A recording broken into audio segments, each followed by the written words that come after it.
बघा, आज आपण बघणार आहे चक्रवाढ व्याज. तर फर्स्ट एक्झाम्पल आहे 10,15% दराने 2 वर्षाचे सरळ व्याज आणि चक्रवाढ व्याज यातील फरक 90 रुपये आहे. तर ती रक्कम कोणती? म्हणजे आपल्याला काढायची आहे मुद्दल. तर बघा, आपल्याला दर किती सांगितलेला आहे? 15%. तर या दोन्ही मधील आपल्याला फरक किती सांगितलेला आहे? 90 रुपये. बघा, आपल्याला दर सांगितलेला आहे 15% आणि या दोन्ही मधील फरक सांगितलेला आहे 90 रुपये. तर टक्केच्या खाली टक्के म्हणून आपण लिहिणार आहोत इथं 100% बरोबर आपल्याला इथली मुद्दल काढायची आहे, म्हणून इथं क्वेश्चन मार्क. बघा, आता आपल्याला करायचं आहे या दोन्हींचा तिरकस गुणाकार. तर बघा, 100 गुणुले 90 भागिले 15. आता बघा किती येईल? 15 एके 15, 15 आहे 90 बरोबर 100 गुणुले 6 600. किती आलं? 600. तर 600 रुपये हे आपलं 1 वर्षाचं व्याज आहे. 600 रुपये हे 1 वर्षाचे व्याज. 600 रुपये हे आपलं 1 वर्षाचं व्याज आलेलं आहे. तर आता बघा, 15% बरोबर 600, तर 100% बरोबर किती? असा प्रश्न असेल. तर आता आपल्याला याचाही तिरकस गुणाकार करून घ्यायचा आहे. 100 गुणुले 600 भागिले 15. 15 एके 15, 15 चौक 60. बघा, 100 गुणुले 40, 100 गुणुले 40 बरोबर 4000 रुपये. 4000 रुपये. तर ही आलेली आहे आपली मुद्दल. तर बघा, कोणतेही असे शाब्दिक समीकरण असेल, शाब्दिक उदाहरण जर असेल, तर ते शाब्दिक उदाहरण सोडवल्यानंतर शेवटी एक सेंटेन्स लिहायचं असतं. ते सेंटेन्स मध्ये बघा, तर ती रक्कम 4000 रुपये आहे. तर ती रक्कम 4000 रुपये आहे. बघा, या सेंटेन्सला एक्झाम मध्ये अर्धा मार्क किंवा 1 मार्काला हे सेंटेन्स साठी आपला कट केला जातो. जर हे सेंटेन्स लिहिलं नाही तर इथे आपला 1 किंवा अर्धा मार्क नक्कीच कट केला जातो. तर नेहमी ज्या वेळेला आपण एक्झाम्पल सोडवतो त्यावेळेला शेवटी हे वाक्य लिहायला विसरू नका. जर तुम्हाला असेच नवीन नवीन चक्रवाढ व्याज आणि अनेक एक्झाम्पल्स बघायचे असतील, तुम्हाला चक्रवाढ व्याज मधील कोणते एक्झाम्पल्स सोडवून पाहिजे असतील, तर ते तुम्ही मला कमेंटमध्ये सांगा. आणि अशाच नवीन नवीन ट्रिक्स जर बघायच्या असतील तर तुम्ही माझ्या चॅनलला सबस्क्राईब करा. दररोज तुम्हाला नवीन नवीन एक्झाम्पल्स पाहायला मिळतील. तर आपण बघणार आहे आता दुसरे एक्झाम्पल. बघा, दुसरे एक्झाम्पल काय आहे? 10,10,10,10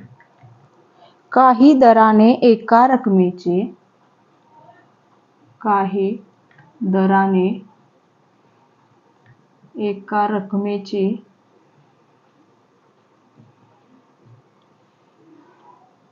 5 वर्षाचे सरळ व्याज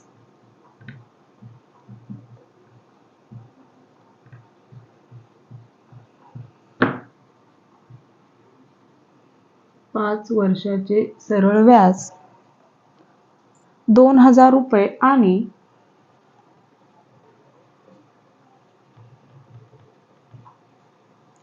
चक्रवाढ आणि 2000 रुपये आणि 2 वर्षाचे चक्रवाढ व्याज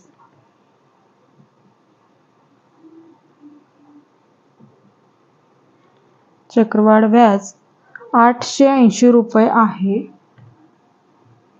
880 रुपये आहे. तर व्याजाचा दर किती?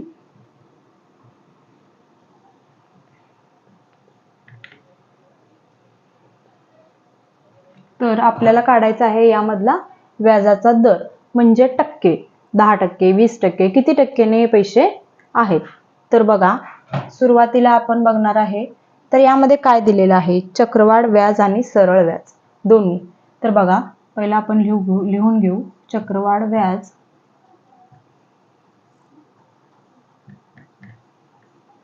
इथे लिहू सरळ व्याज. बघा, चक्रवाढ व्याज आणि सरळ व्याज. तर सरळ व्याज कायसे किती दिलेलं आहे आपल्याला? 5 वर्षाचे सरळ व्याज 2000 रुपये दिलेलं आहे. 2000 रुपये आपल्याला सरळ व्याज दिलेलं आहे. किती वर्षाचं? 5 वर्षाचं. तर आपण याला 5 ने भागू.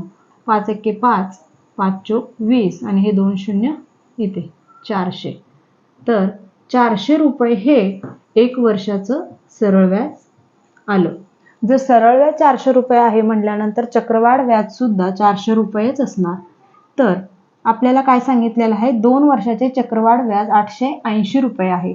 तर बघा, 1 वर्षाचं 400 आहे, दोन्हींची बेरीज 880 रुपये आहे. तर इथे किती ॲड केल्यानंतर 880 रुपये येईल? बघा, 480 रुपये ॲड केल्यानंतर इथे 880 रुपये. जर तुम्हाला इथे काय किती लिहायचं, किंवा जर 880 वजा 400 केल्यानंतर 480 ही संख्या येईल तुम्हाला. बघा, 880 रुपये हे चक्रवाढ व्याज निघलेलं आहे. आता पुढे काय करायचं आपल्याला? 400 बरोबर 400च्या वरती काय आलेलं आहे? 80 आलेलं आहे, म्हणून इथं बरोबर 80 करून घ्या. त्याच्यानंतर पुढं टक्केच्या खाली टक्के, म्हणून 100 बरोबर क्वेश्चन मार्क. आपल्याला दर काढायचा आहे. तर आता ह्याचा करायचा आपल्याला तिरकस गुणाकार. तर बघा, तिरकस गुणाकार 100 गुणुले 80 भागिले 400. बघा, 100 गुणिले 80 भागिले 400 हा आपण तिरकस गुणाकार करून घेतला. ह्या 2 झिरोला हे 2 झिरो कॅन्सल. 4 एके 4, 4 दुने 8, झिरो किती आले? 20. तर बघा, 20 हे आपले टक्के आले. म्हणजे किती? 2 वर्षाचे चक्रवाढ व्याज 880 रुपये आहे. तर व्याजाचा दर किती? हा आपला दर आहे 20%. हा आपला दर निघलेला आहे. म्हणून खाली आपण सेंटेन्स लिहिणार की तर 20% हा व्याजाचा दर आहे.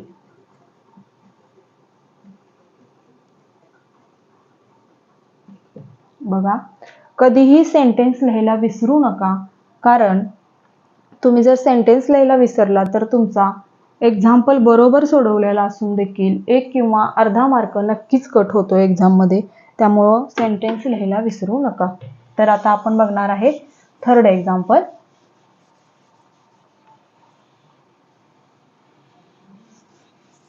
बघा, तिसरं एक्झाम्पल काय दिलेलं आहे बघूया आपण. तिसरे एक्झाम्पल आहे 10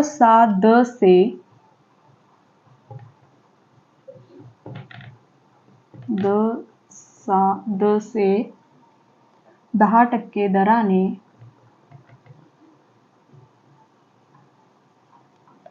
5000 रुपयांचे 2 वर्ष 5000 रुपयांचे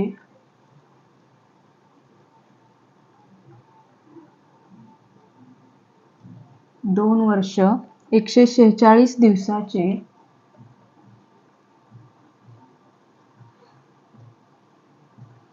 चक्रवाढ व्याज किती?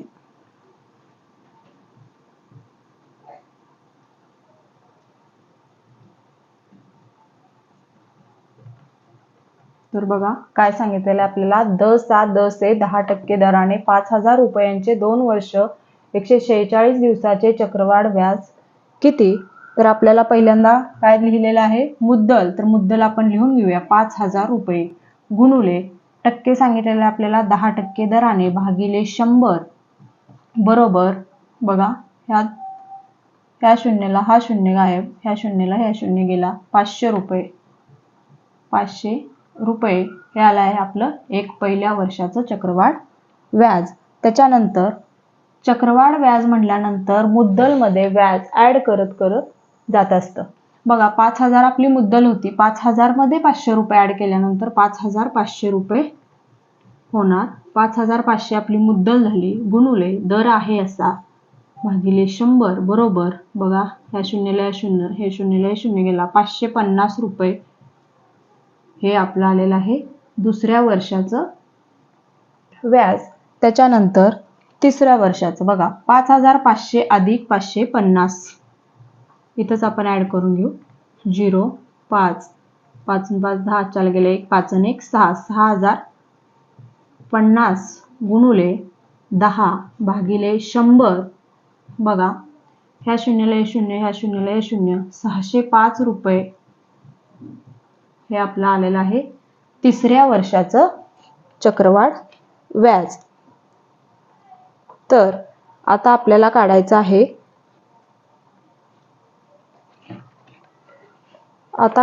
आपल्याला काय काढायचं आहे बघा, 2 वर्ष 146 दिवसाचे चक्रवाढ व्याज किती असं आपल्याला विचारलेलं आहे. तर आपल्याला बघा नक्की काय करायचं आहे. तर तिसऱ्या वर्षाचं जे व्याज आलेलं आहे आपलं बघा 6,050 अधिक 605 रुपये हे आपण करून बघू.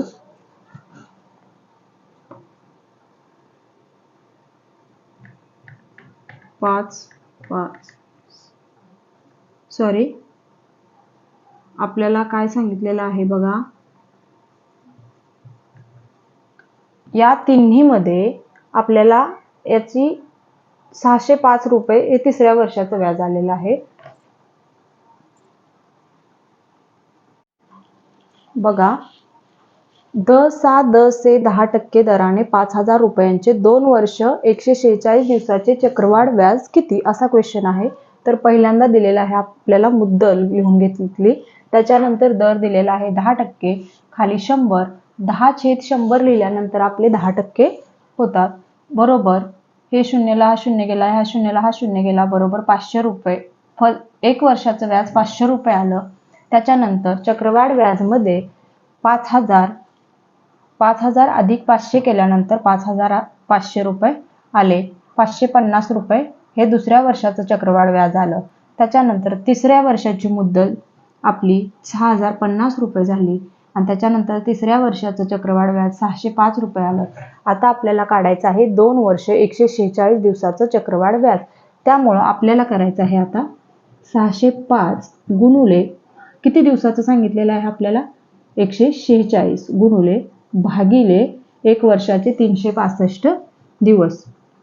दिवसामध्ये विचारलं असल्यास तर 365 ने भागायचं.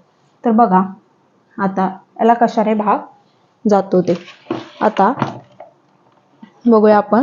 याला भाग कितीने जातो,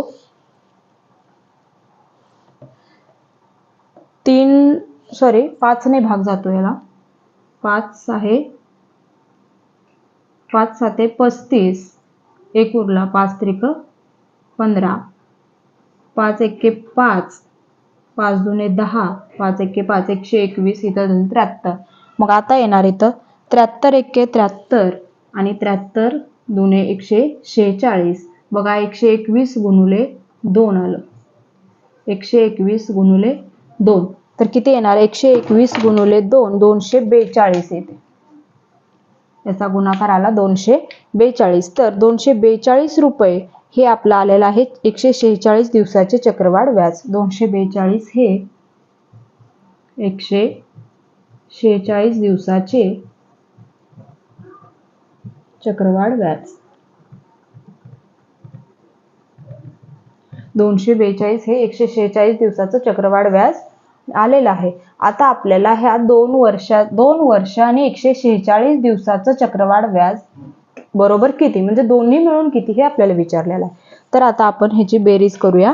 बघा, पहिल्या वर्षाचं चक्रवाढ व्याज किती आलेलं आहे 500, दुसऱ्या वर्षाचं 550 आणि 146 दिवसाचं 242. बघा, 2 5 आणि 4 9, 5 आणि 5 10 आणि 2 12, 1292 रुपये हे आलेलं आहे आपलं 2 वर्ष 146 दिवसाचे चक्रवाढ व्याज. तर आता आपण इथं लिहूया 1292 आणि खाली सेंटेन्स लिहूया 2 वर्ष 146 दिवसाचे चक्रवाढ व्याज 1292 रुपये आहे. बघा, तिसरं एक्झाम्पल आपलं सॉल्व्ह झालेलं आहे. त्याच्यानंतर आता आपण बघणार आहे चौथं एक्झाम्पल.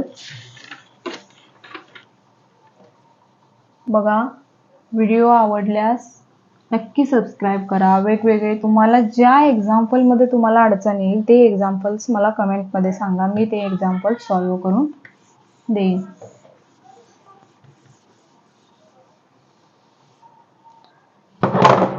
चौथं एक्झाम्पल बघू आपण. एका शेतकऱ्याने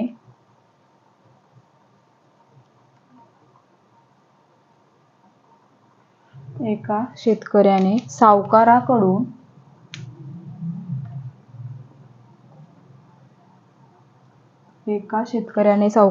20% दराने 6,000 रुपये 3 वर्षासाठी कर्ज म्हणून घेतले. 3 वर्षासाठी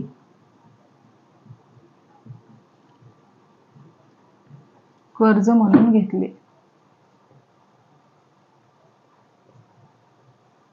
घेतले तर मुदतीनंतर त्यांना किती रुपये परत करावे लागतील. तर मुदतीनंतर त्यांना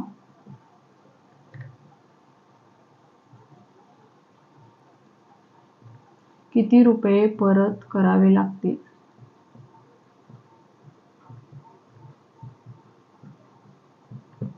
बघा, एका शेतकऱ्याने सावकाराकडून 20% दराने 6,000 रुपये 3 वर्षासाठी कर्ज म्हणून घेतले तर मुदतीनंतर त्यांना किती रुपये परत करावे लागतील हे आपल्याला बघायचं आहे. तर पहिल्यांदा बघा, मुद्दल किती दिलेले आहे ते आपण लिहून घेऊ. मुद्दल दिलेले आहे 6,000 रुपये गुणुले दर दिलेला आहे 20% भागिले 100. आपण पहिल्यांदा काढणार आहे 1 वर्षाचं चक्रवाढ व्याज. ह्या शून्याला हा शून्य गेला, ह्या शून्याला हा शून्य गेला. 600 गुणुले 2, 600 गुणुले 2 म्हणजे झाले 1200. 1200 रुपये हे आपलं पहिल्या वर्षाचं चक्रवाढ व्याज निघालेलं आहे. आता बघा, त्याच्यानंतर 6,000 अधिक 1200 म्हणजे चक्रवाढ व्याजामध्ये व्याजाला व्याज लागत असतं. 6,000 अधिक 1200 म्हणजे 7,200 हे आपली दुसऱ्या वर्षाची मुद्दल झाली. गुणुले 20 दर आहे असाच 100 भागिले. बघा, ह्या शून्याला हा शून्य, ह्या शून्याला हा शून्य. 720 गुणुले 2 बरोबर किती येणार बघा, 2 0 0, 2 बेदुनी 4 आणि बेसाती 14. 1440 रुपये हे आपलं दुसऱ्या वर्षाचं चक्रवाढ व्याज निघलेलं आहे. आता तिसऱ्या वर्षाचं 7,200 अधिक 1440 करू आपण. इथंच करून बघू. 0 4 5 6 7 आणि 8, 8,640 रुपये गुणुले 20 भागिले 100. बघा, बेचोक 8, बेस आहे 12, ह्याच्याला गेला 1, 82 16 आणि 17, 1728 रुपये हे आपलं तिसऱ्या वर्षाचं चक्रवाढ व्याज निघलेलं आहे. आता आपल्याला काय विचारलेलं आहे बघा, 3 वर्षासाठी कर्ज म्हणून घेतले तर मुदतीनंतर त्यांना किती रुपये परत करावे लागणार. म्हणजे ह्या तिन्हींची बेरीज करायची आहे आपल्याला. तर बघा ह्या तिन्हींची बेरीज 1200 प्लस 1440 प्लस 1728 8 4 5 6 4 5 6 6 12 ने 13 3 ने 4 4368 रुपये हे आपलं 3 वर्षाचं चक्रवाढ व्याज निघलेलं आहे. तर आपल्याला काय काढायचं आहे बघा. त्याच्यानंतर आता आपल्याला काढायचं आहे रास बरोबर सूत्र काय आहे? मुद्दल प्लस व्याज. मुद्दल प्लस व्याज.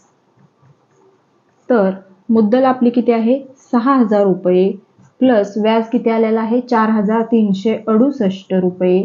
तर या दोन्हींची बेरीज केल्यानंतर आपल्याला मिळतात 10368 रुपये. 10368 रुपये. तर खाली सेंटेन्स लिहूया आपण. तर त्यांना 10368 रुपये परत करावे लागतील. परत करावे लागतील.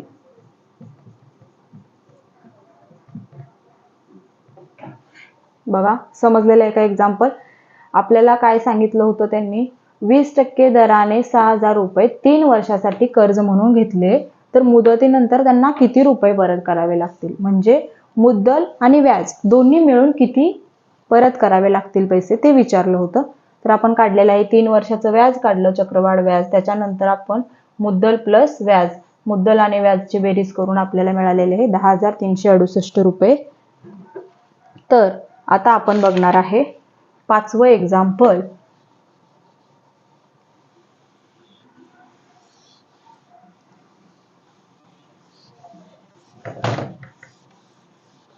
बघा 5वं एक्झाम्पल काय आहे? द सा द से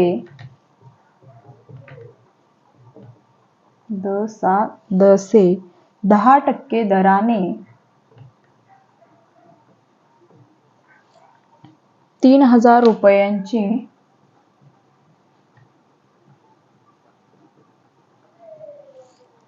3 वर्षाचे चक्रवाढ व्याज किती? 3 वर्षाचे चक्रवाढ व्याज किती? बघा काय सांगितलेलं आहे आपल्याला? द से 10% दराने 3000 रुपयांचे 3 वर्षाचे चक्रवाढ व्याज किती? तर मुद्दल दिलेले आहे 3000 रुपये. मुद्दल लिहून घ्या 3000 रुपये गुणुले दर दिलेला आहे 10% भागिले 100 बरोबर ह्या शून्याला हा शून्य कॅन्सल, ह्या शून्याला हा शून्य कॅन्सल. 300 गुणुले 1 300 रुपये. तर हे आलेलं आहे आपलं पहिल्या वर्षाचं चक्रवाढ व्याज. तर दुसऱ्या वर्षाचं 3000 अधिक 300 3300 गुणुले 10 भागिले 100. दर हा आहे असाच राहणार. ह्या शून्याला शून्य कॅन्सल, ह्या शून्याला हा शून्य कॅन्सल. 330 रुपये हे आलेलं आहे आपलं दुसऱ्या वर्षाचं चक्रवाढ व्याज. तर आपल्याला विचारलेलं आहे 3 वर्षाचं चक्रवाढ व्याज. तर बघा 3300 मध्ये 330 रुपये ऍड करू आपण. बघा 0 3 6 3 3630 रुपये गुणुले 10 भागिले 100. या शून्याला शून्य, या शून्याला शून्य. 363 रुपये हे आलेलं आहे आपलं तिसऱ्या वर्षाचं चक्रवाढ व्याज. आता आपल्याला या तिन्ही वर्षांच्या व्याजाची बेरीज करायची आहे. बघा 300 प्लस 330 प्लस 363 3 6 3 9 3 3 6 6 3 9 993 रुपये हे आलेलं आहे आपलं 3 वर्षाचं चक्रवाढ व्याज. तर 993 हे 3 वर्षाचे चक्रवाढ व्याज.